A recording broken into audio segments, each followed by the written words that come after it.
સચ્ચિદાનંદ રૂપાય વિશ્વોત્પત્યાદિ હેતવે સચ્ચિદાનંદ રૂપાય વિશ્વોત્પત્યાદિ હેતવે તાપત્રય વિનાશાય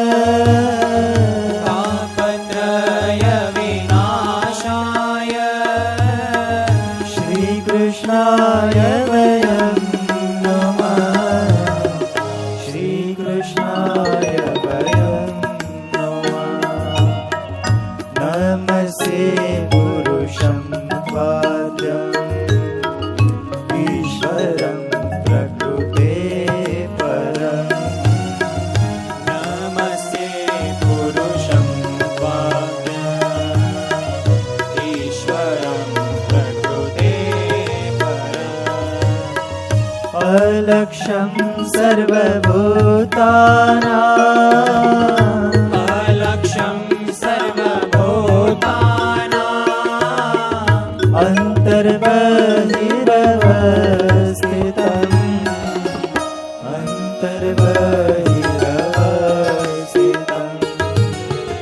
નમસ્તે પુરુષં ત્વાદં ઈશ્વરં પ્રકૃતે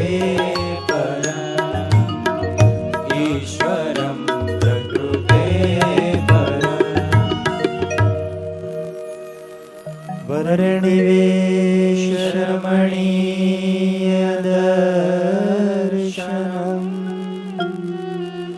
મંદહાસરુચિરાનનાંબુજમ પૂજિતં સુરનરોત્તમે મુદા ધર્મનંદનમહં વિચિંતયે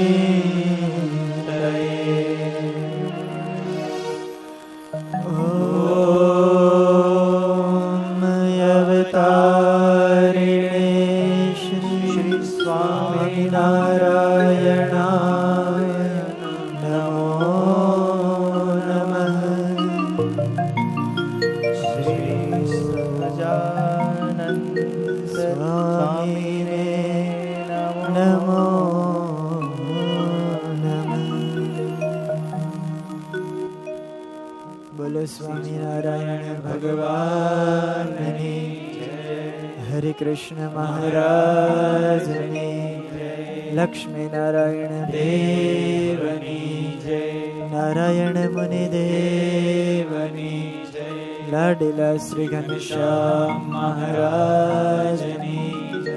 રામચંદ્ર ભગવાનની જય. કૃષ્ણ કનૈયા લાલ કી જય. વિઘ્ન વિનાયક દેવ કી જય. કષ્ટભંજન દેવ કી જય. ઓમ નમઃ પાર્વતી પતયે હર હર મહાદેવ.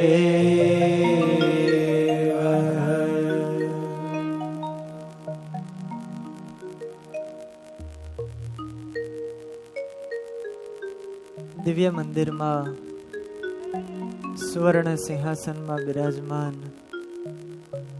આપણ સૌ કોઈને પોતાની મૂર્તિનું દિવ્ય અલૌકિક મહાસુખ આપી રહેલા એવા પ્રાણ પ્યારા વાલા વાલા લાડીલા શ્રી ઘનશ્યામ મહારાજ તેમજ સભામાં બિરાજમાન બાલુડા શ્રી હરિકૃષ્ણ મહારાજ, રાજાધિરાજ મહારાજ, આ દિવ્ય કથાનું જેમની પ્રેરણાથી સુંદર આયોજન થયું છે એવા સાધુ ગુણ સંપન્ન પૂજ્યપાદ ગુરુજી, પૂજ્યપાદ હરિપ્રકાશદાસજી સ્વામી, પૂજ્યપાદ હરિનારાયણદાસજી સ્વામી, આદિક સર્વે બ્રહ્મનિષ્ઠ પૂજનીય સંતો, પાર્ષદવર્ય ભગતજી આદિક સર્વે પાર્ષદો, તેમજ આ કથાનો જેમણે લાભ લીધો છે એવા મુખ્ય યજમાન, સહયજમાન તેમજ આજના દૈનિક યજમાન એવા સર્વે યજમાનશ્રીઓ, અને કથાનું શ્રવણ કરતા એવા સર્વે ભાવિક શ્રોતાજનોને મારા ભાવથી જય સ્વામિનારાયણ. વહાલા ભક્તજનો, આજનો પરમ પવિત્ર દિવસ શ્રાવણ વદી 9મી, આપણા દાદા ગુરુ હરિજીવન દાસજી સ્વામી ની 33મી પુણ્યતિથિનો આજનો પવિત્ર દિવસ. ખૂબ ધામધૂમથી આપણે ઉત્સવ ઉજવો. કેટલા સંતોના આપણને અહીંયા બેઠા બેઠા દર્શન થયા. કેવો લાભ આજના દિવસે આપણને મળ્યો. ઘણા સમય પછી આવું દર્શન આપણને મળ્યું છે. સ્ટેજ આખું સંતોથી ભરાઈ ગયું હતું. બધા એક એક સંત પરમાત્માની મૂર્તિને ધારણ કરનારા, સાધુતાથી યુક્ત એવા સાધુઓ, એનું આપણને દર્શન થયું. આજ આપણા મોટા ભાગ્ય છે. કારણ કે એમ લખ્યું, સાધુ નામ દર્શનમ પુણ્યમ. સંતના તો માત્ર દર્શનથી જ પુણ્ય થાય છે, પાપો બળી જાય આપણા.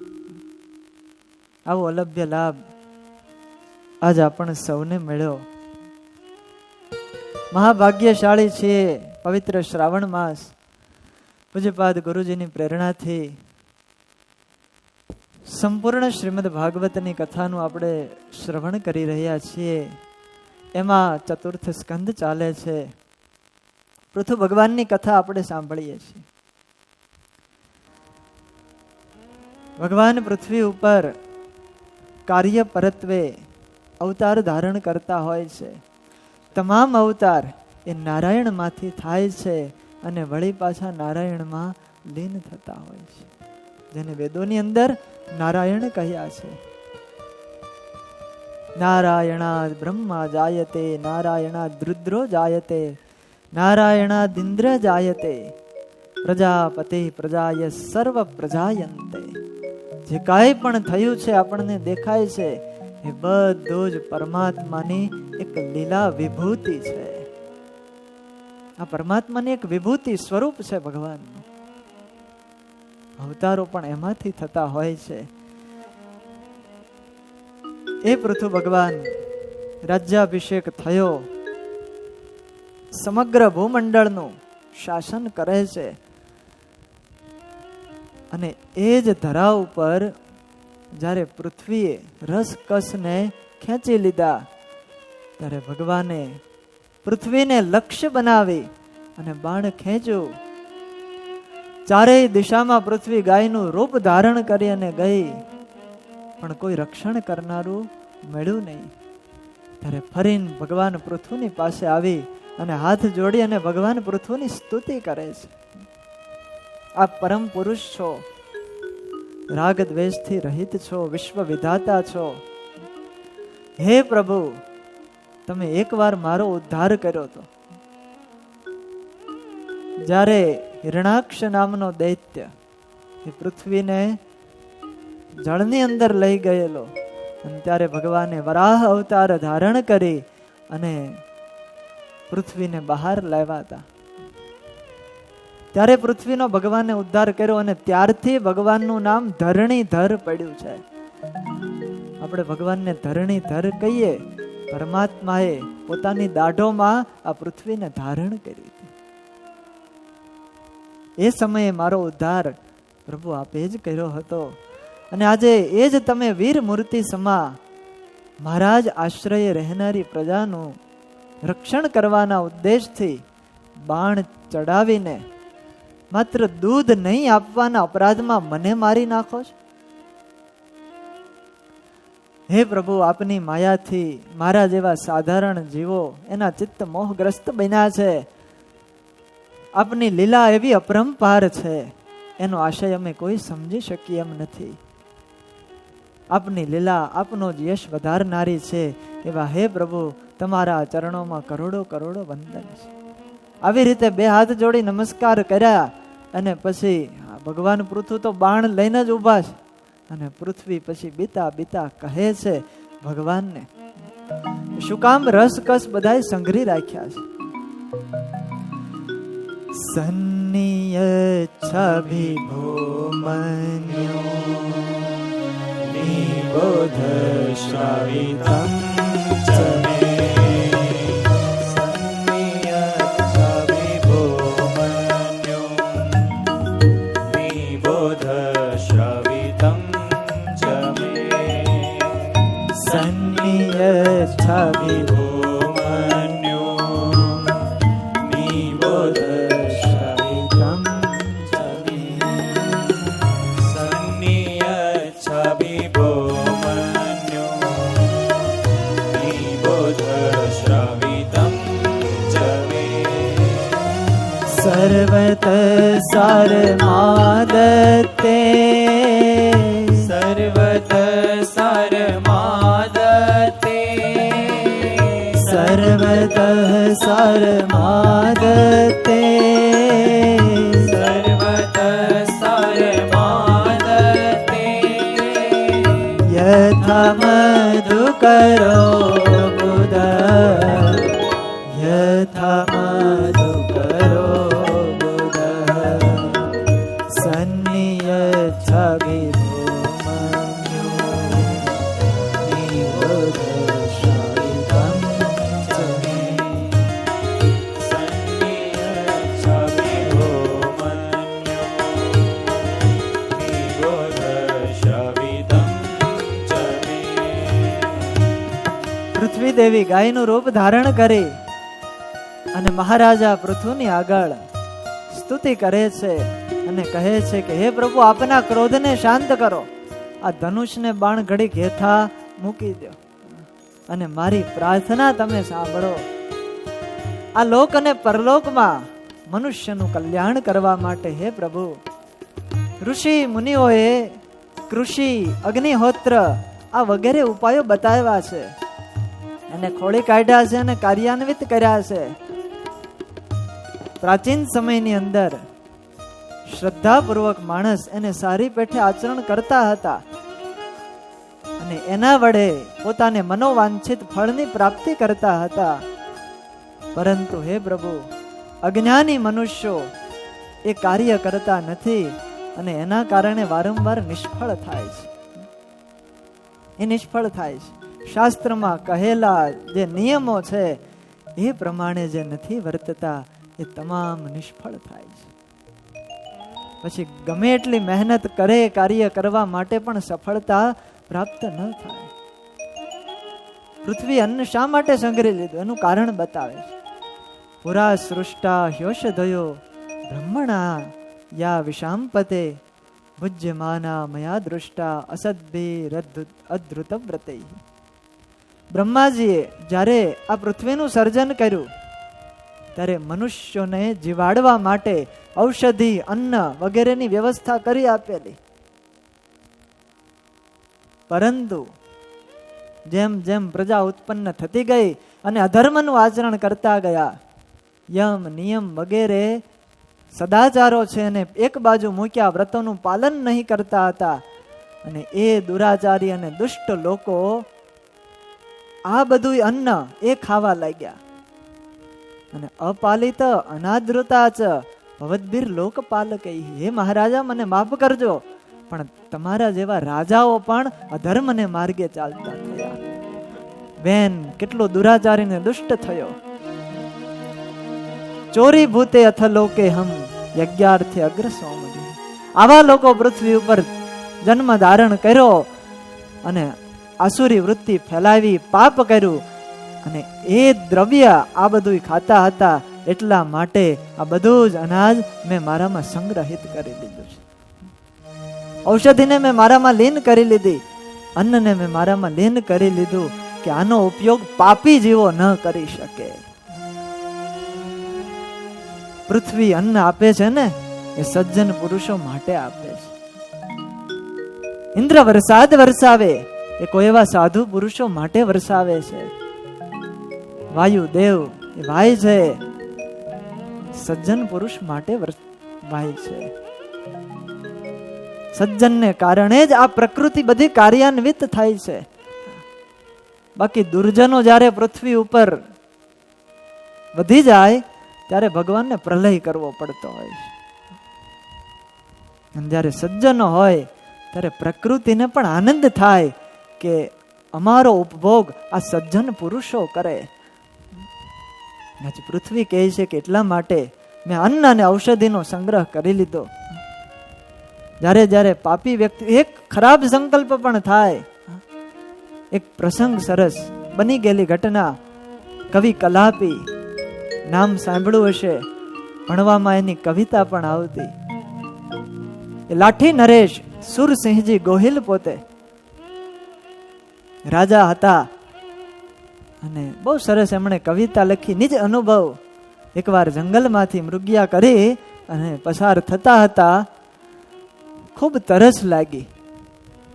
ખેતર આવ્યું, શેરડીનો વાડ, એક ડોશીમાં કામ કરતા હતા, ઘોડો લઈ અને ત્યાં ગયા.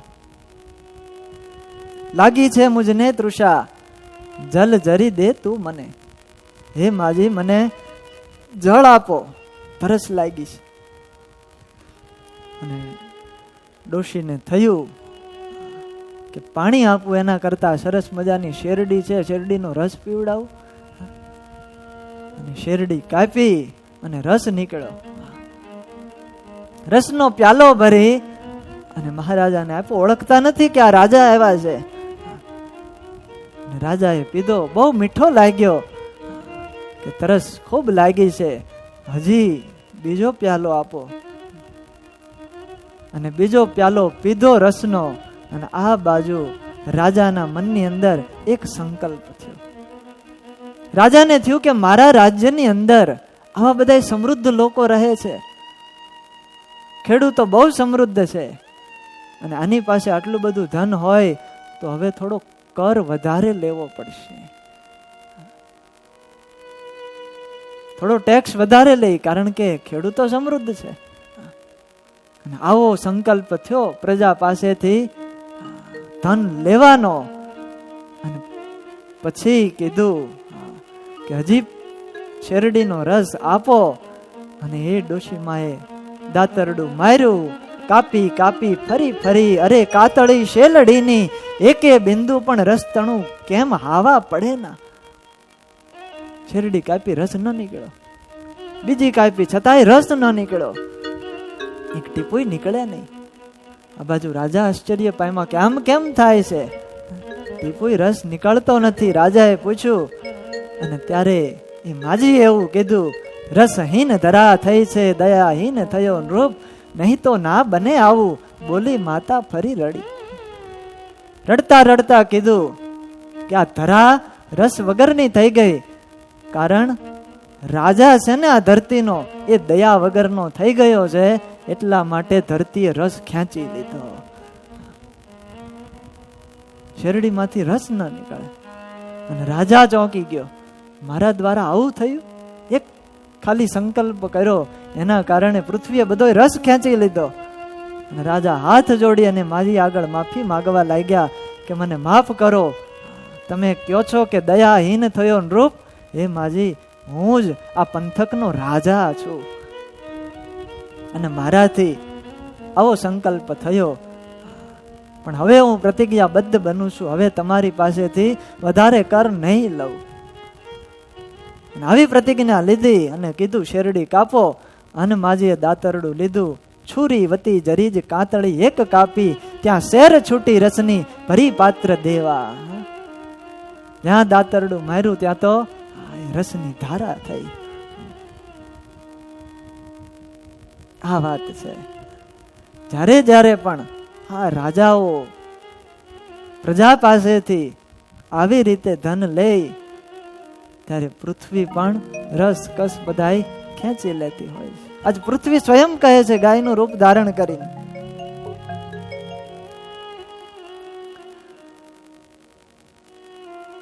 મેં રસ શું કામ ખેંચી લીધો કે આ પૃથ્વી ઉપર એવા રાજાઓ થયા, આ ધર્મ ફેલાયો, એના કારણે મારું જે દ્રવ્ય છે એ પાપી જીવના મુખમાં કે પાપી જીવના પેટમાં ન જાય, એટલા માટે મેં રસકસ ખેંચી લીધા છે.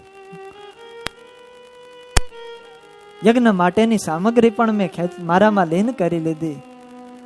અને ઘણો સમય પસાર થયો એટલે હવે ઉદરમાં પડ્યું બધું જીર્ણ થઈ ગયું છે. માટે તમે એને બહાર કાઢો. આપ તો સ્વયં પરમાત્મા છો. શાસ્ત્રમાં કહેલા ઉપાયોથી બહાર કાઢી. અન્નની આવશ્યકતા હોય, હું તો ગાય છું, માટે વાછરડું જોશે, અને ગાયને દોહવા માટે દોનાર વ્યક્તિ જોશે, અને દૂધ નીકળે, વસ્તુ પદાર્થ નીકળે, એને ઝીલવા માટે પાત્ર જોશે.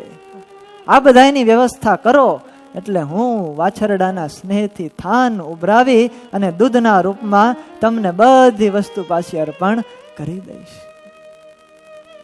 સમામ ચકરુ મામ રાજન દેવવૃષ્ટમ યથાપયઃ અપરતાવપી ભદ્રમ તે ઉપાવર્તેત મે વિભો. અને હા, તમારે મને પહેલા સમતળ કરવી પડશે. પૃથ્વી ઊંચા નીચી ખાડા ટેકરા વાળી હતી.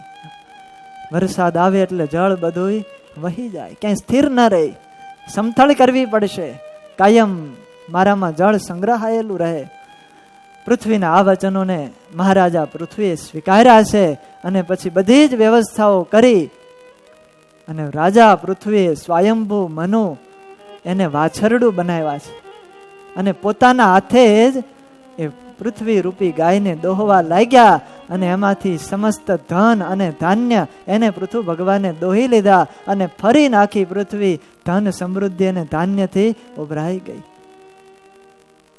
ચારેય બાજુ અન્ન પછી પાકવા લાગ્યા. અને આવી રીતે બધાને ખબર પડી કે આ પૃથ્વી આપણને અભિષ્ટ વસ્તુ આપે છે, એટલે બધાય વાછરડું, દોવાનું પાત્ર અને દોનાર વ્યક્તિ લઈ લઈને આવી ગયા ન્યા, અને મંડા દોહવા ધીરે ધીરે.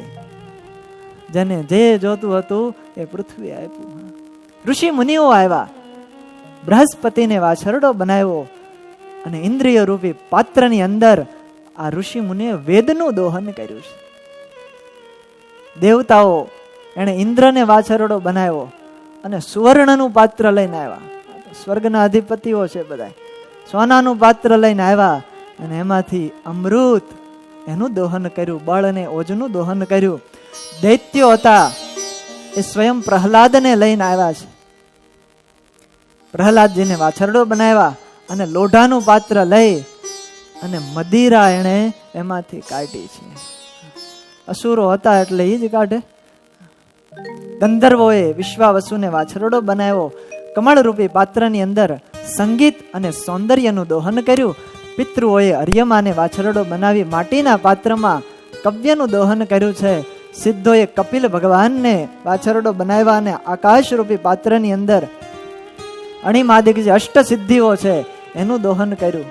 અને માયાવી જે પુરુષો છે એને મય દાનવ એને વાછરડો બનાવ્યો, અને અંતર્ધાન થવું, વિચિત્ર રૂપે થવું, બધી માયા ફેલાવી, આ રૂપ જે સિદ્ધિઓ છે, શક્તિઓ છે એનું દોહન કર્યું. પિશાચો, ભૂતો, યક્ષો એ બધા આવ્યા, અને રુદ્ર શિવજીને વાછરડું બનાવ્યા, અને કપાલ એટલે કે ખોપરીનું પાત્ર લીધું, અને એની અંદર રુધિરનું દોહન કર્યું છે. સર્પો બધા આવ્યા, એને તક્ષક નાગને વાછરડો બનાવ્યો, અને મુખરૂપી પાત્રની અંદર ઝેરનું દોહન કર્યું છે. આવી રીતે અલગ અલગ વ્યક્તિઓ આવ્યા, અને અલગ અલગ પાત્રની અંદર પોતાને અભુષ્ટ વસ્તુનું દોહન કર્યું છે.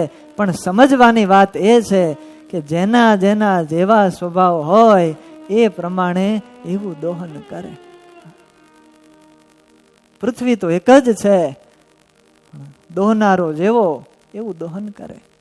આ પૃથ્વીમાંથી બધું જ ઉત્પન્ન થાય છે. આ પૃથ્વીમાંથી યુરેનિયમ નીકળે છે, ઉર્જાનો અખૂટ સ્તોત્ર છે. એ જ પૃથ્વીમાંથી યુરેનિયમમાંથી લોકો અણુ બોમ્બ પણ બનાવે છે, જે માણસનો વિનાશ કરે. સ્વભાવ કેવો છે, આપણી વૃત્તિ કેવી છે ને રુચિ કેવી છે એ પ્રમાણે આપણને મળે ને પછી આપણે કાર્ય કરીએ. આજ પૃથ્વીમાંથી ધાન્ય પાકે છે, અને એને ખાય અને લોકો પુષ્ટ બને છે. અને આ જ પૃથ્વીમાંથી તમાકુ એનું પણ ઉત્પાદન થાય છે, અને લોકો એનું ખાય અને શરીર બગાડે છે.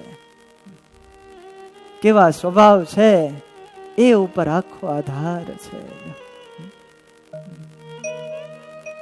દૈત્યોએ મદિરાનું દોહન કર્યું, અને દેવતાઓએ અમૃતનું દોહન કર્યું. સ્વભાવ પ્રમાણે બધાએ કાઢે. આવી રીતે બધાએ પોતપોતાની અભિષ્ટ વસ્તુ દોઈ અને ત્યાંથી ગયા છે. રાજા ખૂબ પ્રસન્ન થયા. પૃથ્વી પ્રત્યે વહાલ ઉભરાણો છે, પ્રેમ ઉભરાણો અને પુત્રી ભાવ થયો અને પોતાની જ દીકરી રૂપે આજ ભગવાન પૃથ્વીને સ્વીકારી છે. તતો મહીપતિ પ્રીત સર્વ કામ દુધામ પૃથુ દુહિતૃત્વે ચકાર ઇમામ પ્રેમણા દુહિતૃ વત્સલ. અને પોતાના ધનુષની અણીથી જેટલા પણ પર્વતો ઉભા હતા એ બધાય પર્વતોને તોડી અને સમસ્ત ભૂમંડળને સમાંતર કરી દીધું. બાકી ખાડા ટેકરા જ હતા. આજ મંગળ ઉપર જાય ક્યાં રહેવા જેવું છે નથી. એવું જ પેલા અહીંયા હતું. પણ આ ભગવાન પૃથ્વી આપણને રહેવા માટે આવી બધી વ્યવસ્થાઓ કરી દીધી, સમતળ કરી દીધું, જેના કારણે આ જળ જે વરસે છે એનો સંગ્રહ પૃથ્વીમાં થઈ શકે.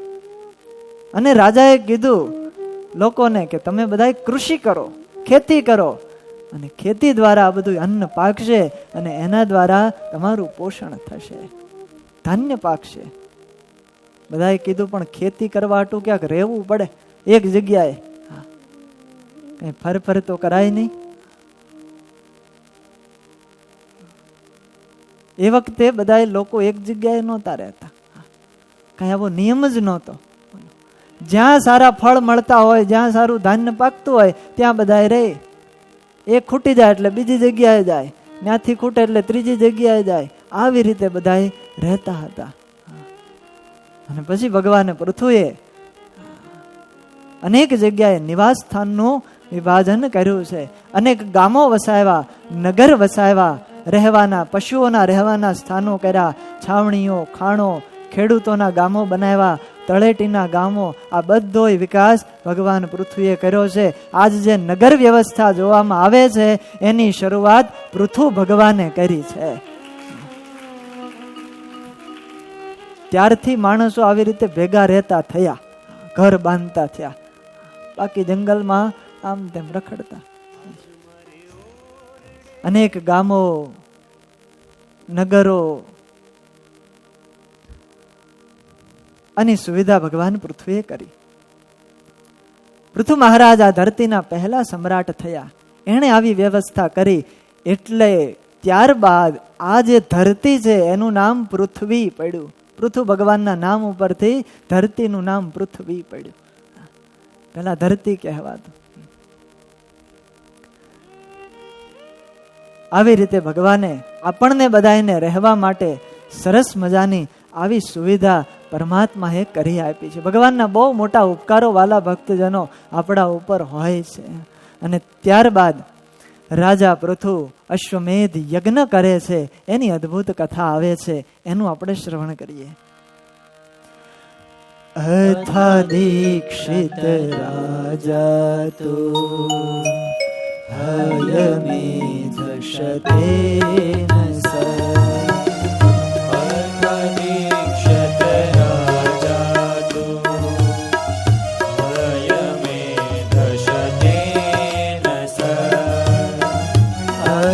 દીક્ષિત રાજા તો હયમેધ શતેન યથા દીક્ષિત રાજા તો હયમેધ શતેન બ્રહ્માવર્તે મનોક્ષેત્રે બ્રહ્માવર્તે મનોક્ષેત્રે બ્રહ્માવર્તે મનોક્ષેત્રે બ્રહ્માવર્તે મનોક્ષેત્રે યત્ર પ્રાચી સરસ્વતી યત્ર પ્રાચી સરસ્વતી અથા દીક્ષિત રાજા તો હયમેધ શતેન યથા દીક્ષિત રાજા તો હયમેધ શતેન સુખદેવજી મહારાજ કહે છે કે હે પરીક્ષિત રાજા, પૃથુ ભગવાન અશ્વમેધ યજ્ઞ કરવાની તૈયારી કરે છે. સરસ્વતી નદીના તટે સુંદર મજાનું આયોજન થયું. યજ્ઞની વિશાળ તૈયારી થઈ રહી છે. અશ્વમેધ યજ્ઞ છે અને 1, 2, 3 નહીં 100 જેટલા અશ્વમેધ યજ્ઞ એનો મહાન આરંભ ભગવાન પૃથ્વીએ કર્યો છે. આ પૃથ્વી ઉપર આવી તૈયારીઓ થઈ અને ઉપર સ્વર્ગમાં ઇન્દ્ર મહારાજાને ઈર્ષા આવી. એને વિચાર થયો આ પૃથુ રાજા જો 100 અશ્વમેધ યજ્ઞ કરશે તો મારું આસન લઈ લેશે, મારા કરતા એનું પુણ્ય વધી જશે. એટલે ઇન્દ્ર પૃથુના આ યજ્ઞ મહોત્સવને સાખી ન શક્યા. એક પછી એક અશ્વમેધ યજ્ઞો થતા રહે છે. ભગવાને પણ સાક્ષાત દર્શન આપ્યા હતા એ યજ્ઞમાં. એ યજ્ઞની અંદર બધા જ દેવતાઓ પણ પોતાના અનુચરો સહિત ત્યાં પધારેલા. ગંધર્વો ગાન કરતા હતા. કપિલજી, નારદજી, દત્તાત્રેય ભગવાન પણ ત્યાં પધારેલા હતા. એ યજ્ઞની અંદર સામગ્રી આપનારી આજે પૃથ્વી છે. એને કામધેનુ બની અને બધી જ કામનાઓ ત્યારે પૂર્ણ કરેલી. જે સંકલ્પ કરો એ બધી જ વસ્તુ એ કામધેનુ હાજર કરી દેતી. જેટલી નદીઓ છે, નદીઓ સર્વે પ્રકારના રસ આપી રહી હતી. મોટા મોટા વૃક્ષો પણ જાત જાતની સામગ્રી અર્પણ કરતા હતા. અરે સ્વયં સમુદ્રદેવ રત્નાકર એ પણ રત્નની રાશિઓ લઈ અને ત્યાં મૂર્તિમંત હાજર થઈ ગયા હતા. પર્વતો 4 પ્રકારના અન્ન આપતા. આવો વિશિષ્ટ અને મહાન યજ્ઞ એ વખતે થયેલો. પૃથુ ભગવાનને પોતાના પ્રભુ માનતા, તેથી યજ્ઞ અનુષ્ઠાનમાં ઘણો ઉત્કર્ષ થયો. કારણ કે ઘણા સમય પછી આવો સારો રાજા આ પૃથ્વીમાં શાસનમાં આવ્યો છે. અને રાજા સારો હોય તો પ્રજાને ખૂબ આનંદ આવે, જીવન જીવવાની મજા આવે, સુખ આવે. અને રાજા જ જો સારો ન હોય તો પ્રજાને પણ દુઃખ થાય. પૃથુ ભગવાન સારી રીતે રાજ્ય કરે છે, પ્રજાનું પુત્રની જેમ પાલન કરે છે. એટલે બધી જ પ્રજાઓ પણ રાજાને સપોર્ટ કરે છે. ઇતિ ચાધોક્ષ જેશસ્ય પૃથોસ્તુ પરમોદયમ અસુયન ભગવાનિન્દ્ર પ્રતિઘાતમ અચીકરત. ઇન્દ્ર મહારાજા એનાથી આ સહન ન થયું. 1, 2, 3, 4 એમ કરતા કરતા 98 યજ્ઞ પૂરા થયા. અને પૃથુ ભગવાન 99 યજ્ઞ પૂરો કરી અને અંતિમ યજ્ઞની તૈયારી કરતા હતા. 100મો અશ્વમેધ યજ્ઞ એની તૈયારીઓ શરૂ છે. અને જો યજ્ઞ પૂરો થઈ જાય તો ઇન્દ્રને ઇન્દ્રાસન ખાલી કરવું પડે. એટલે ઇન્દ્ર કે આ આપણને નહીં પોહાય, સીટ ખાલી થાય કોઈ નથી પોહાતી. અને ત્યારે ઇન્દ્ર ઈર્ષાના કારણે પૃથ્વી ઉપર આવ્યા અને જે અશ્વમેધ યજ્ઞનો જે અશ્વ હોય ઘોડો, એ ઘોડો ચોરી અને લઈ ગયા. પોતાના રક્ષણ માટે પાખંડીનો વેશ ધારણ કર્યો હતો ઇન્દ્રે. અને ઇન્દ્ર એ ઘોડો લઈને આકાશ માર્ગે જતા હતા. અને અત્રિ ઋષિએ આ જોયું. તમત્રિર ભગવાન એક્ષત ધર્માણમ વિહાયસા આમુક્તમેવ પાખંડમ યહ અધર્મે ધર્મ વિભ્રમ. ઇન્દ્ર અધર્મ કરવા માટે ધર્મનો વેશ ધારણ કરીને આવેલો અને ઝડપથી આકાશ માર્ગે જઈ રહ્યો હતો. અત્રિ ઋષિએ જોયું.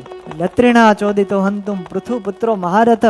પૃથુના દીકરાને આજ્ઞા કરી અને કીધું કે અશ્વમેધ યજ્ઞનો જે અશ્વ છે એ જો ઉપર ઇન્દ્ર લઈ જાય છે, માટે એની પાસેથી તું અશ્વ પાછો લઈ આવ, એને મારી અને પાછો લઈ આવ. અને આ શબ્દો સાંભળતા પૃથુનો પુત્ર પણ ધનુષ બાણ લઈ અને ઇન્દ્રની પાછળ ગયો છે. અને ક્રોધથી બોલો, તિષ્ઠ તિષ્ઠ ઇતિ ચાબ્રવીત. ઉભો રે ઉભો રે. આમ કીધું પણ ઓલો ઉભો રહી હે નો, દોડે છે. અને આ બાજુ પાછળ પૃથુના પુત્ર પણ દોડતા જાય છે. ઇન્દ્રે માથા ઉપર કેશ, જટા અને શરીરે ભસ્મ ધારણ કર્યા હતા. આવો વેશ ધારણ કરીને આવ્યો હતો. અને આ વેશ જોયો એટલે પૃથુ કુમારને એમ થયું કે આ તો કોઈ મહાત્મા લાગે છે, કોઈ ધર્મનો અવતાર છે, આને મારાથી કેમ મરાય? એટલે બાણ છોડ્યું નહીં. પાછા વિયાવા યજ્ઞશાળામાં અત્રિ ઋષિને કીધું, એ તો કોઈ ધર્મ મહાત્મા છે, કોઈ સાધુ પુરુષ જેવા લાગે છે, એને કેવી રીતે મારવા? ત્યારે અત્રિ ઋષિએ કીધું, ઈ સાધુ નથી, સાધુના વેશમાં ઇન્દ્ર આવ્યો છે, માટે જા તું એને માર અને ઘોડો લઈને આવ. ઇન્દ્રને મારવા માટે ફરીથી આજ્ઞા કરી. જહી યજ્ઞ હનમ તાત મહેન્દ્રમ વિબુદાદમ, એને મારી અને ઘોડો લઈને આવ, એ વગર યજ્ઞ શરૂ ન થાય. એને જ યજ્ઞની અંદર વિઘ્ન નાખ્યું છે. આ પ્રમાણે કહેવાથી પૃથુનો પુત્ર ક્રોધે ભરાયો અને ઇન્દ્ર તીવ્ર ગતિથી આકાશમાં જઈ રહ્યા હતા. પાછા એની પાછળ દોડ્યા. જેમ રાવણની પાછળ જટાયુ દોડતા હતા એવી જ રીતે દોટ મૂકી છે. અને પાછળ આવતા જોઈ સ્વર્ગપતિ ઇન્દ્ર મહારાજાને થયું, હવે આપણને નહીં મૂકે. એટલે પોતાનો વેશ, ઘોડો હતો એ બધું ત્યાં છોડી અને અંતર્ધાન થઈ ગયા. આકાશની અંદર કઈ જોવા ન મળે. ઘોડો હતો, પૃથુ કુમારે અશ્વને લઈ અને ફરીને યજ્ઞશાળામાં આવી ગયા. પણ ઓલો વેશ હજી એમનેમ છે. ભસ્મ ધારણ કરી હતી, જટા ધારણ કરી હતી, એને દુરાચારી લોકોએ અપનાવી દીધા. યજ્ઞશાળાની અંદર ઘોડો આવ્યો એટલે બધાય ઉભા થઈ અને જય જયકાર કરવા લાગ્યા. પૃથુ કુમારને બિરદાયો છે. આ પરાક્રમ જોઈ અને ઋષિઓએ કીધું, તમે તો ઇન્દ્રને જીતીને આવ્યા, અશ્વને પાછો લઈને આવ્યા, માટે આજથી તમારું નામ વિજિતાશ્વ પડશે. તત્તસ્ય ચાદ્ભુતમ કર્મ વિચક્ષ પરમર્ષય નામધેયમ, ઋષિઓએ નામ આપ્યું. અદુસ્તસ્મૈ વિજિતાશ્વ ઇતિ પ્રભુ, વિજિતાશ્વ એવું નામ રાખ્યું. અને તે અશ્વને હવે યુપની અંદર બાંધી દેવામાં આવ્યો અને હવે સોનાની સાંકળે બાંધ્યો. અને યજ્ઞ પાછો શરૂ થયો. આ બાજુ આહુતિઓ પાય છે, વેદના મંત્રોનું ઉચ્ચારણ થાય છે. અને ઇન્દ્ર મહારાજાને થયું, જો યજ્ઞ પૂરો થશે તો આપણું ઇન્દ્ર સમજાશે, ફરીને પાછું કંઈક કપટ કરશે. હવે ઇન્દ્ર ફરીને આવ્યો છે અને ઘોર અંધકાર ફેલાવી દીધો ચારેય બાજુ, કોઈને કઈ દેખાય નહીં. અને એ વખતે અંધકારની અંદર ઇન્દ્ર ઘોડાને સોનાની સાંકળે બાંધ્યો તો સાંકળ સહિત ઉપાડીને લઈ ગયો. હિરણ્ય રશનમ વિભુ, સોનાની સાંકળ સહિત લઈ ગયો. કેટલી ઈર્ષા છે જો તો ખરી. બીજા વ્યક્તિ કંઈક સારું કરે પણ છતાં એનો ઉત્કર્ષ સહન નથી થઈ શકતો. આ જ મોટા મોટી ખામી છે. એના કારણે માણસ બીજાને હેરાન કરે છે, પરેશાન કરે છે, કોકને સારું કરવા દેતો નથી. પણ ઈર્ષાથી વાલા ભક્તજનો ગમે એટલું કરીશું તોય ઉપરવાળો એને સારું જ ફળ આપશે, અને જે ઈર્ષા કરે છે એને નબળું જ આપશે. ઈર્ષા કરી કરીને અત્યાર સુધી કોઈ આગળ વધ્યો નથી અને વધવાનોય નથી.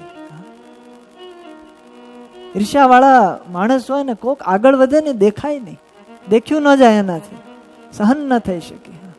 મહારાજે કીધું વચનામૃતમાં, યથાર્થ ઈર્ષા વાળો એ કોઈની મોટપને ન જોઈ શકે, અને મોટપ સહન જ નથી. મારા કરતા આગળ કેમ નીકળો એ જ એને ચિંતા હોય. પાછળ રહી તો કઈ વાંધો નહીં, આગળ શું કામ નીકળે. આ બધી ગાદીના ડખા છે, સીટના, જ્યાં જોઈ ત્યાં એને કારણે જ બધા કરે છે આવું. પોતાથી કોક પક્ષ આગળ વધતો હોય, ભલે સારા કાર્ય કરતો હોય, બધું સારું હોય, પણ એનો ઉત્કર્ષ સહન ના થાય. કઈક ખામી કાઢે ને કાઢે. હો કામ હારા કર્યા હોય પણ એક નાની એવી ભૂલ હોય એને જ પકડી અને ગાય. અને પછી પોતે તો ક્યારેય સુખી થઈ શકે. ઈર્ષા વાળો આગમાં બળા રાખે, અંદરથી જલન થાય અને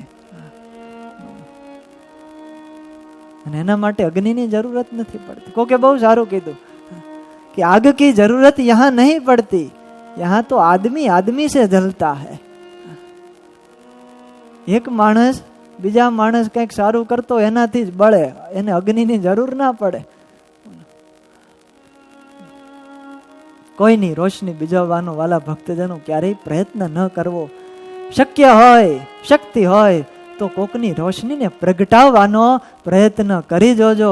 સુખિયા થઈ જશું. સુખિયા આનંદ આવશે આપણને જીવન જીવવાનો સાચો. સાચું સુખ ત્યારે મળશે. બાકી ઈર્ષા કરવાથી કોઈને ફાયદો થતો જ નથી. આજ ઇન્દ્ર ભલે ને ગમે એટલું આનું ખરાબ કરવા કે યજ્ઞ બંધ રખાવા માટે પ્રયત્ન કરતા હોય, પણ ભગવાન એને ફળ દઈ રહે. અને જે બધાને આગળ વધારે છે એ પોતે જ આગળ વધે છે. આફ્રિકાની અંદર ગયા હતા, ત્યાં એક ગુરુ છે, એક વ્યક્તિ આપણો હરિભગત છે, સત્સંગી. પેલા મંદિરમાં પૂજા કરતા, ટંકોરી વગાડતા, પણ સંતોની કૃપાથી એટલા બધા મોટા માણસ થઈ ગયા છે. પણ એ મોટાઈ જે એને મેળવી છે એની પાછળની કહાની હકીકત એના મુખથી અમે સાંભળેલી. એણે એવું કીધું, આફ્રિકામાં એક મેઇન રોડ છે, એ રોડ ઉપર એને ફેક્ટરી નાખી, વસ્તુ પદાર્થ કંઈક લોખંડની, પતરા ને એવું બધું બનાવવાની. અને એને પાછા પાડવા માટે એ જ રોડ ઉપર સામેની લાઈનમાં બીજી 4 ફેક્ટરીઓ એવી નખાણી, એને પાછા પાડવા માટે. પણ છતાંય આને કાંઈ થયું નહીં. ભલે ને એનું કરતા આપણે આપણું કરીએ. અને અમુકનો આણે એને સપોર્ટ કર્યો. અમુક જે એવા સ્પેરપાર્ટ હતા એ બનાવીને એને આપ્યા કે લ્યો આ તમે વેચો, આનાથી તમારું સારું થાય. આવી રીતે એનું સારું થાય એવો એને પ્રયત્ન કર્યા. અને એવી બુદ્ધિ એને દોડાવી કે એના કારણે જે બધી જ ફેક્ટરીઓ હતી એના કરતા પોતાની ફેક્ટરી એ બધાય કરતા ઊંચી આવી. એટલી બધી કમાણી એને થઈ અને એટલો બધો આજ એ મોટો વ્યક્તિ બની ગયો કે કેન્યાની સરકાર આજે વ્યક્તિ પાસેથી લોન લેવા આવે છે, એને ત્યાં આવવું પડે છે. આવો મોટો વ્યક્તિ એ થયો. નહીતર ઈર્ષ્યાની આગમાં બળ્યો હોત તો આજે સ્થિતિ એ ન પહોંચી શકે. સામે વાળાને સપોર્ટ કર્યો. ઈર્ષ્યાથી માણસની પડતી થાય છે.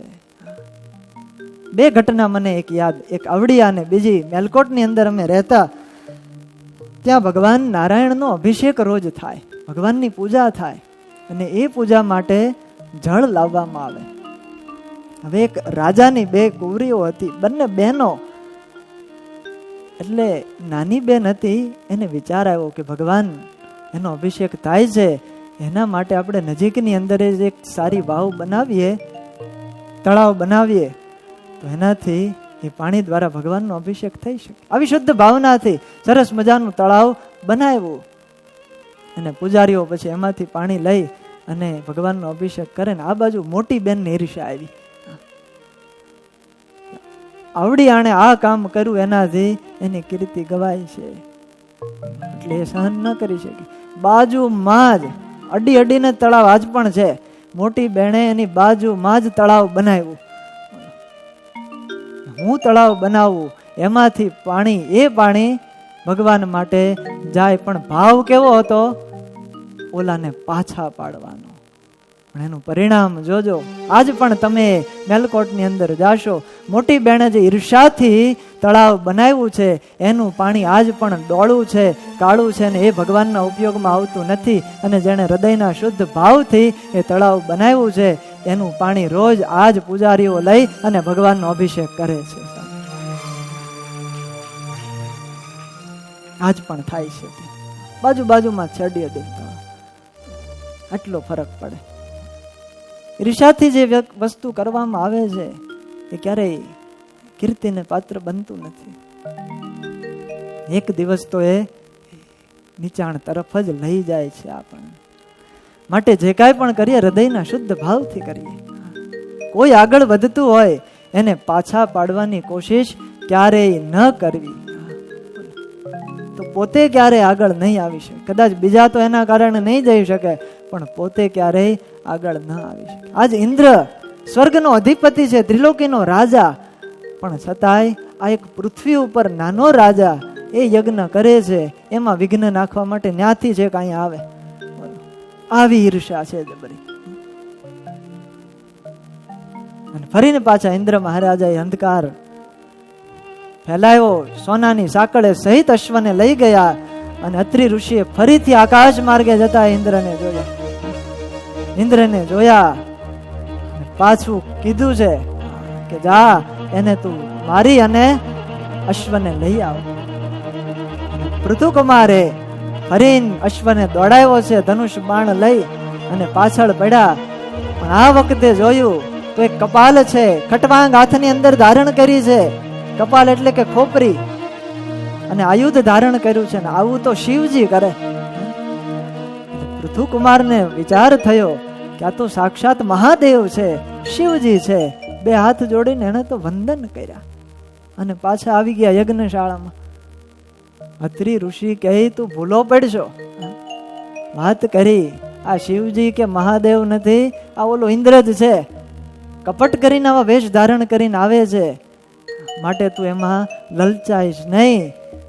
એને મારીને તું લાઈને. હવે ગુસ્સે થયા અને ઇન્દ્રને લક્ષ્ય બનાવી અને બાણ ચડાવ્યું. અત્રિણા ચોદિ તસ્તસ્મૈ સંદદે વિશિખમ વૃષા સો અશ્વમ રૂપમ ચ તદ્ધિત્વા તસ્થાવંતર હિતઃ સ્વરાટ. અને જેવા પૃથુકુમારને પાછળ આવતા જોયા, ઇન્દ્ર ભયના મારા એ વેશ અને ઘોડો ત્યાં મૂકી અને પાછા અંતર્ધાન થઈ ગયા. આ બાજુ અશ્વને લઈ અને વિજિતાશ્વ યજ્ઞશાળામાં આવ્યા છે. અને આવું થયું ત્યારથી જે ઇન્દ્રનો જે વેશ છે એ બધા દુષ્ટ લોકોએ ધારણ કરી લીધો. મંદ બુદ્ધિ વાળા જે મનુષ્ય હતા પૃથ્વી ઉપર, એણે ધારણ કરી લીધો. અને ઇન્દ્રે અશ્વહરણની ઈચ્છાથી જે રૂપ ધારણ કર્યા હતા, આ બધા પાપના ખંડ હતા, અધર્મના ખંડ હતા. અને એના કારણે પાખંડ કહેવાના. આજે આપણે પાખંડ શબ્દ સાંભળ્યો હશે, પણ એની ઉત્પત્તિ આ ઇન્દ્ર મહારાજાએ કરી છે. દોષ દેવો હોય તો એને દેવો. એના કારણે આજ બધા હલવાય છે, કોઈ સાચું સમજી શકતા નથી.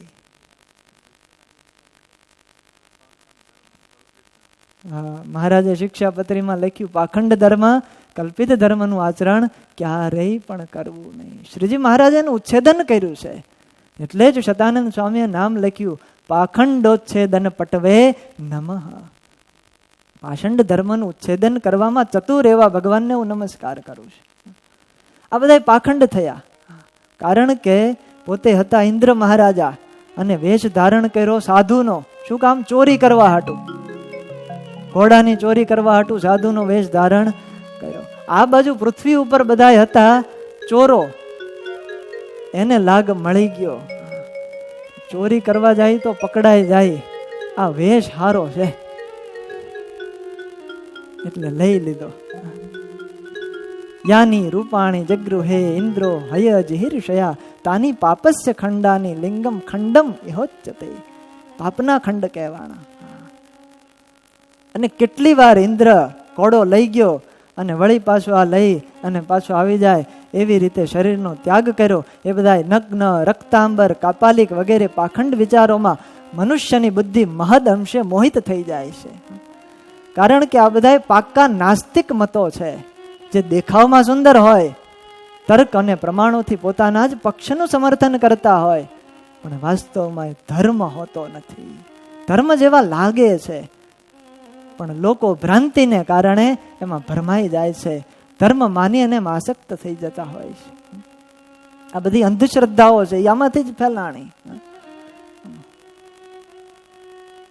લોકોને લોભાવવા માટે સારો સાધુનો વેશ ધારણ કરે એટલે લોકોને એમ થાય કે આ તો કોઈ મહાત્મા લાગે છે, પણ એની જ પાસેથી ધન, વસ્તુ, પદાર્થ એનું ગ્રહણ કરી લે.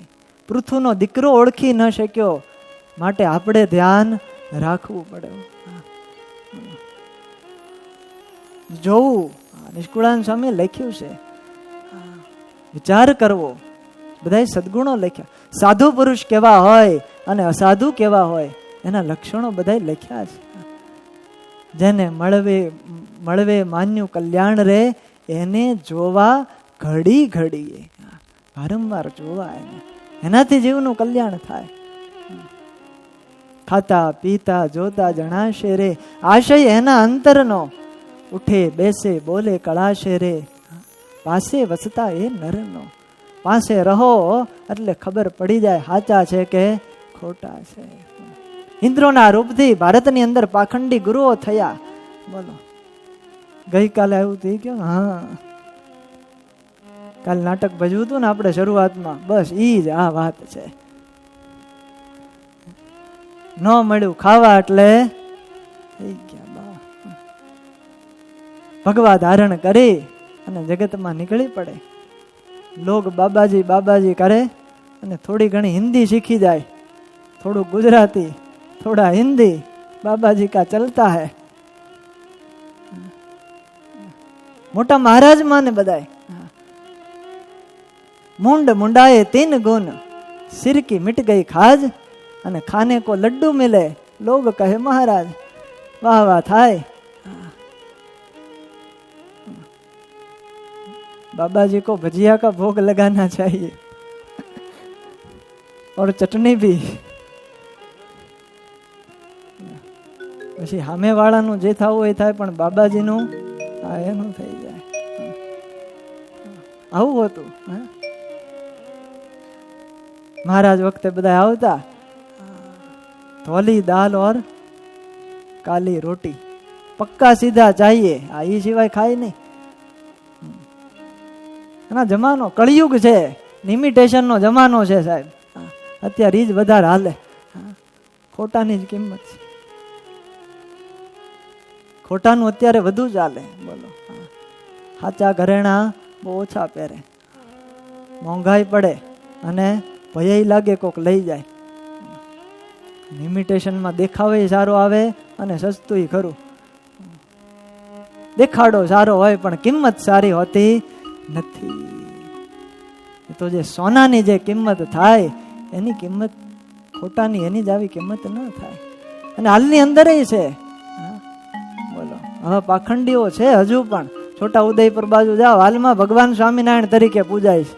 બોલો, પોતે પોતાને ભગવાન મનાવે છે, પ્રગટ સ્વામિનારાયણ છું.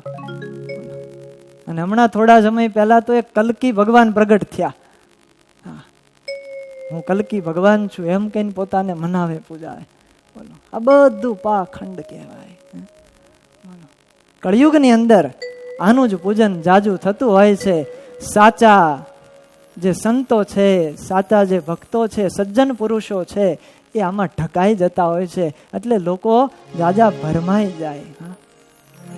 એક ભજન છે, કળિયુગમાં કોની પૂજા થાય? પાખંડ વાળા પૂજાણા સાચા, પાખંડ વાળા પૂજાણા સાચા, જતી સતી સંઘરાણા જગતમાં. પાખંડ વાળા પૂજાણા જગતમાં, પાખંડ વાળા પૂજાણા. પાખંડ વાળા પૂજાણા સાચા, પાખંડ વાળા પૂજાણા સાચા, જતી સતી સંઘરાણા જગતમાં. પાખંડ વાળા પૂજાણા જગતમાં, પાખંડ વાળા પૂજાણા. દાખલા વાગે ને હાકલા મારી ભૂવો ઘેર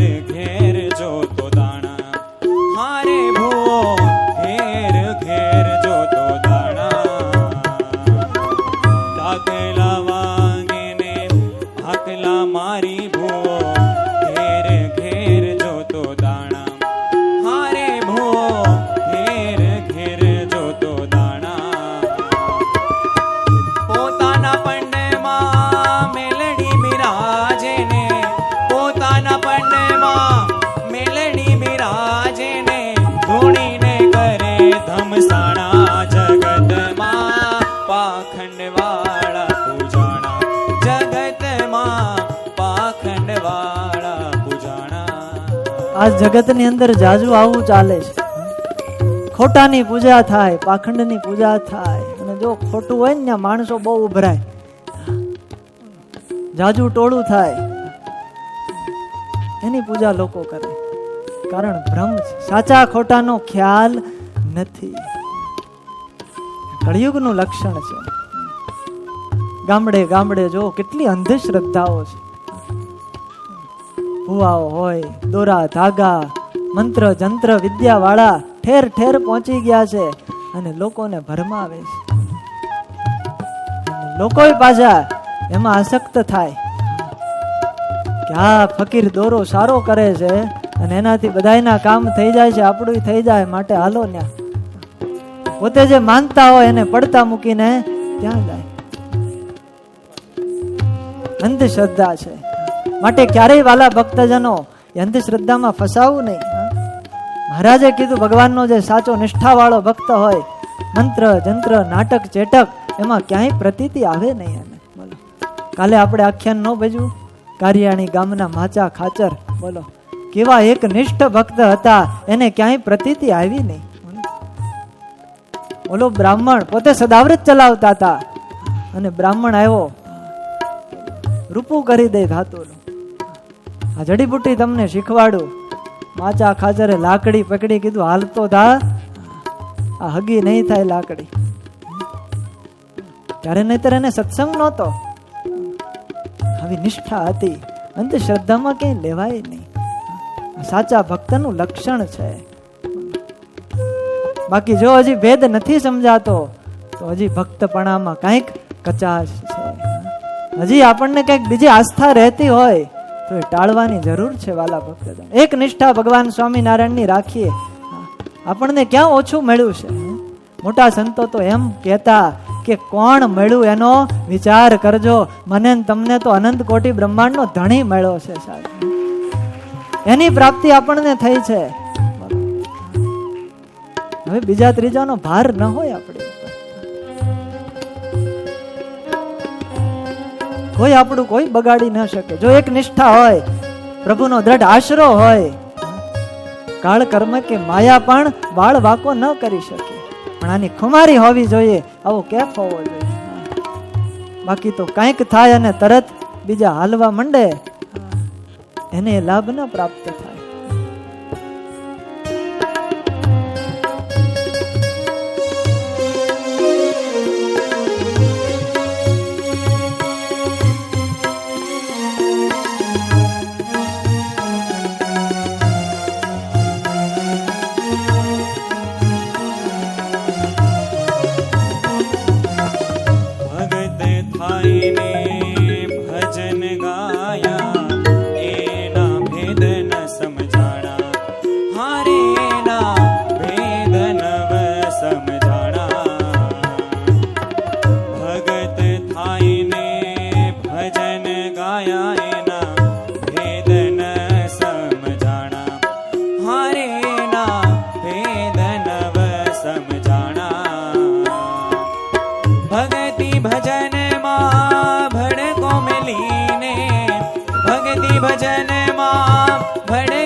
ભગત થાય ને ભજન ગાયા એના ભેદ ન સમજાણા. મુખમાંથી ભગવાનના ભજનો ગાતા હોય પણ અંદર કંઈક બીજું હોય. બગ ભગત અને ઠગ જગત એના જેવું હોય. એમાં માછલા જેવા હોય એ લેવાઈ જાય. ધૂણી દખાવીને બેઠા હોય પણ અંતરમાં કપટ હોય, એનાથી જીવાત્માને ફાયદો ન થાય. કોઈને સુખ શાંતિ પણ ન મળે, કોઈનું કલ્યાણ થવાની વાત તો સાઈડ ઉપર. ઘણા ઘણા હોય છે એવા. બોલો, એક નિષ્ઠ હોય જે બીજે ક્યાંય ન લેવાય. નવા પાખંડીઓ ઠેર ઠેર જ્યારે થાય છે ત્યારે સાચા જે સત્પુરુષો હોય એ બધાય ઢકાઈ જાય. પછી ક્યારેક ક્યારેક એની કિંમત પણ ડાઉન થઈ જાય અને ખોટાની કિંમત વધી જતી હોય. આવી દુર્દશાઓ થાય. કંચન અને કામિનીની અંદર આસક્ત હોય એ પાખંડી કહેવાય. ધનનો જ લોભ હોય અને એના માટે આંખ બંધ કરીને બેઠા હોય. રસાસ્વાદનો મોહ હોય અને એના માટે સમાધિ લગાવીને બેઠા હોય. પણ એ સમાધિની ખબર ત્યારે પડે જ્યારે ભોજન આવે. જેવી જલેબી આવે એટલે સમાધિ ઉતરી જાય તરત.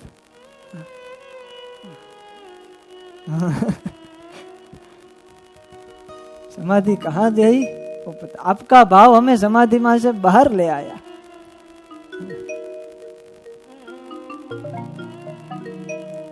સુરા બાપુ ને સોમલા બાપુ એક વાર આમ જાતા હતા અને બાવાજી બેઠા હતા આંખો બંધ કરી. સોમલા બાપુએ કીધું કે આ મૌની બાબા લાગે છે, બહુ મોટા મહાત્મા છે, હાલો દર્શન કરવા જાય. એટલે બે આવ્યા, પ્રણામ કર્યા, બોલાવ્યા, પણ બોલ્યા નહીં, આંખો બંધ કરીને બેઠા. મોટા મહાત્મા છે, મૌન ધારણ કરીને રહ્યા છે. આપણે આને આપવું છે કાંઈક, પણ આગળ કાંઈ છે નહીં, શું આપીએ? એક મોઢું ખોલે તો આપીએ. સુરા ખાચર વાહે ગયા પ્રદક્ષિણા કરવા અને ધૂળનો મુઠ્ઠો ભર્યો અને આગળ આવ્યા, મુખ ખુલ્લું હતું, નાખીને બે ભાગ્યા. અને પછી જે દીધી છે આપણને ખબર ના પડે કે આ મૌન ધારણ કરીને રહેનારા બાવાજી છે. એટલે આવું થાય. સમજ્યા? ધન માટે આસક્ત થઈ અને આવા વેશો ધારણ કરતા હોય છે. ઘણા ઘણા ભેખધારીઓ, ખાવા ન મળે, ગરીબ પરિસ્થિતિ હોય, એના કારણે પણ ભેખ ધારણ કરી અને નીકળી પડતા હોય. ક્યાંક કોકે અનાચાર કર્યો હોય, દુષ્ટતા આચરી હોય અને કેદ થવાનો વખત આવ્યો હોય, પાછળ પોલીસ ફરતી હોય તો આ પહેરી લે છે. માટે સાધુ ઓળખવામાં ધ્યાન રાખવું. બહુ સમજવા જેવી વાત છે. આ બધાય સંત ન કહેવાય. ભગવા એટલા સંત ન હોય. ગજે ગજે ન માણિક્યમ. દરેક હાથીના ગંડ સ્થળમાં એ મણી હોતા નથી. એ તો કોઈ હાથીના મસ્તકમાં જ હોય છે. જળે જળે કમળ નવ નીપજે અને વને વને અગર નવ હોય. બધી વસ્તુ પ્રાપ્ત હોતી નથી. સાચા સાધુ કેવા હોય ખબર છે? આજ બપોર પછી આ સ્ટેજ ઉપર જે ભગવી ફોજના દર્શન થતા હતા ને, એ સાચા સંત છે. સાધુતાના સદગુણોથી યુક્ત બધા. એક એક ના દર્શન પાપને બાળી નાખે. અને એવી સામર્થ્ય, એવી શક્તિ હોય.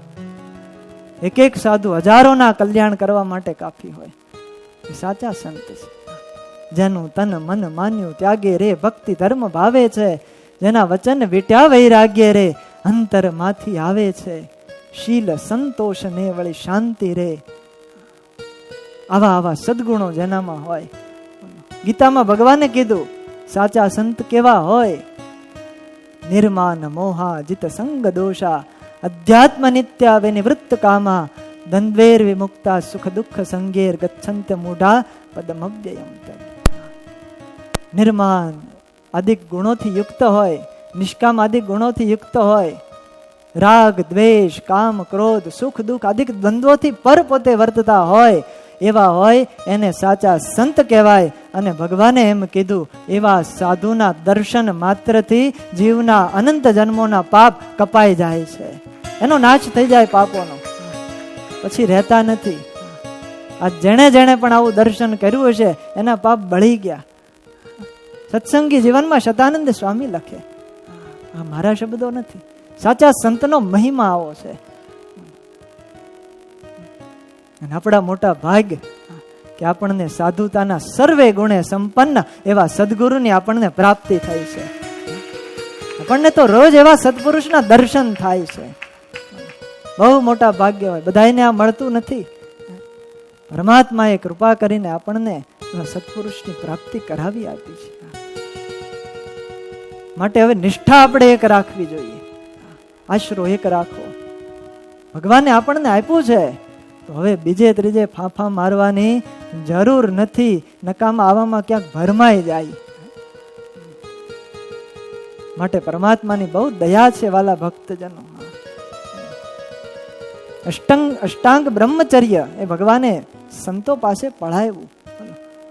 શ્રીજી મહારાજે પૃથ્વી ઉપર અવતાર ધારણ કરી અને એવા સત્પુરુષોનું સર્જન કર્યું જે વેદ અને ઉપનિષદોની અંદર જેના ગુણધર્મો લખાયા છે એવા સંતને પાછા ભગવાને સજીવન કર્યા છે.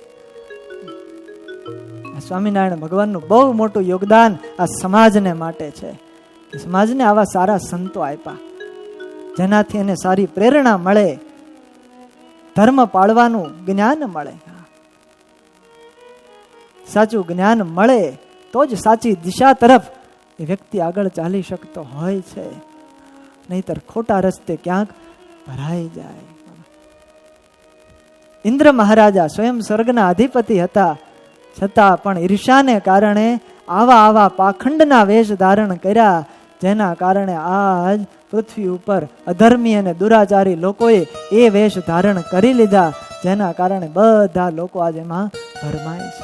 પાખંડની અંદર બધાય આસક્ત થાય છે.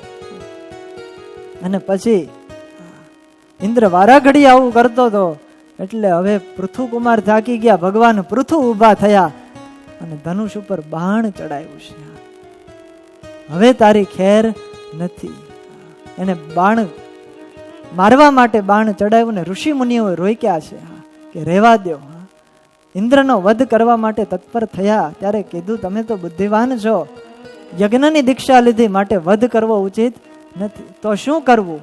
ઋષિ મુનિઓ ઉપાય બતાવો, અમે એ કાર્ય કરશું. અને ઋષિ મુનિઓ હવે જે કરે છે એ વાત આપણે આવતીકાલે સાંભળશું. કથાને વિરામ આપીએ. સહજાનંદ સ્વામી મહારાજની જય. કૃષ્ણ કનૈયા લાલ